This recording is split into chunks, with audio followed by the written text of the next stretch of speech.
കുറേ ദിവസമായി ഇങ്ങനെ ട്രെൻഡ് ഇങ്ങനെ യൂട്യൂബിലും ഇൻസ്റ്റാഗ്രാമിലും ഫേസ്ബുക്കിലൊക്കെ കാണുന്നത്. അപ്പോൾ ഞാനൊന്ന് നിർമ്മിക്കാമെന്ന് കരുതി ഷോപ്പിൽ പോയിട്ട് ഫ്രൂട്ട്സൊക്കെ വാങ്ങി ഒരു ഇലയൊക്കെ വെട്ടി കൊടുന്ന് ഫ്രൂട്ട്സുകൾ ഓരോന്ന് വെച്ച് കണ്ടാണ് വാങ്ങിയത്. എല്ലാം ഓരോന്നും 2 എണ്ണം വെച്ചിട്ടാണ് വാങ്ങിയത്.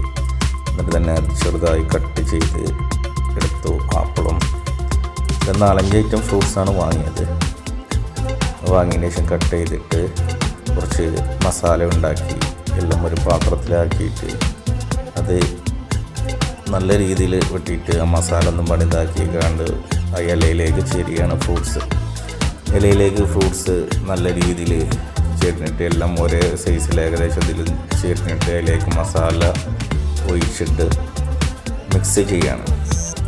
സംഗതി ഒരു രസമുള്ളൊരിതാണ്. ഫാമിലിയും കുടുംബത്തിനും എല്ലാവരുടെ ഇടയിലൊക്കെ ഇങ്ങനെ ചെയ്യുമ്പോൾ നമ്മളൊരു അറ്റാച്ച്മെൻ്റ് ഉണ്ടാവും എല്ലാവരുടെ ഇതിലും. പ്രത്യേകിച്ച് ഓരോ ട്രെൻഡാണല്ലോ ഓരോ ഇതിൽ. മഞ്ഞപ്പൊടി കഴിഞ്ഞിട്ട് അടുത്ത ട്രെൻഡായിരുന്നു ഇത് എന്ന് പറയാം. എന്നിട്ട് ഫാമിലിനൊപ്പം തന്നെ കഴിക്കാൻ നല്ലൊരു ടേസ്റ്റാണ്. എല്ലാവരും ഒരുമിച്ചിരുന്ന് ആസ്വദിച്ച് ഫ്രൂട്ട്സ് അടുത്ത ട്രെൻഡ് മുളക് കലർത്തിയ മിക്സ് ചെയ്ത് കുട്ടികളൊക്കെ ഉണ്ടാകുമ്പോൾ നമ്മൾ എരിവ് കൂടുതലിടാതെ നമ്മൾ കാശ്മീരി മുളകാണ് യൂസ് ചെയ്ത് കുറച്ചിട്ടിട്ടുള്ളൂ.